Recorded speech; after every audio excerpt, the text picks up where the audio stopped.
ഇന്നു മുതൽ നിന്റെ ജോലി എന്താണെന്ന് ഞാൻ പറയും. എന്താണാവോ? എന്നെ പുകഴ്ത്തൽ. ഇത്ര നാള് നിങ്ങളെ കളിയാക്കിയ ഈ വ്യക്തി, അതെ ഞാനാണ്. പച്ചത്തെറി വിളിച്ച് ഈ വ്യക്തി നാളെ ഒരു വേഷം ചെയ്യാൻ വേണ്ടി പോവാണ്. അതിന്റെ ഒരു കുറവുള്ളൂ. മലയാള സിനിമയിലെ ഒട്ടുമിക്ക താരങ്ങളോടൊപ്പം പെരേര അഭിനയിക്കണം. ഇനി എന്തൊക്കെ കാണേണ്ടി വരും എന്റെ ഈശ്വര. മലയാള സിനിമയിലെ ഒട്ടുമിക്ക താരങ്ങളോടൊപ്പം പെരേര അഭിനയിക്കണം. സ്വന്തം ഇഷ്ടത്തിന് തട്ടിവിടുന്ന നാക്കെടുത്താന്നുണേ പറയൂ. ഇവൻ സിനിമയിൽ വരും, ഇവൻ സിനിമയിൽ വന്നിരിക്കും. വെറുതെ ചിരിപ്പിക്കരുത്.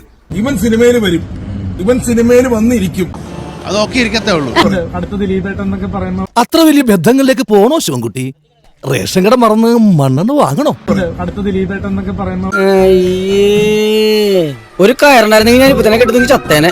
അടുത്ത ദിലീപേട്ടൻ എന്നൊക്കെ പറയുമ്പോൾ അത്രയും വേണോ സാർ? വേണം. ദിലീപേട്ടനാവും ചിലവര് ബോയ് സോപ്പിന്റെ ഒക്കെ പരസ്യത്തില് സോപ്പ് ഒരച്ച് കഴിയുമ്പോ എല്ലാ കീടാണുക്കളും ചത്തൊടുങ്ങിട്ട് 2 കീടാണുക്കൾ മാത്രം ബാക്കി വരില്ലേ? ആ 2 കീടാണുക്കളാണ് ഈ ഇരിക്കുന്ന രണ്ടും, ഡിങ്കും മിങ്കും. തൽക്കാലം ഇത്രയും മതി. വരട്ടെ.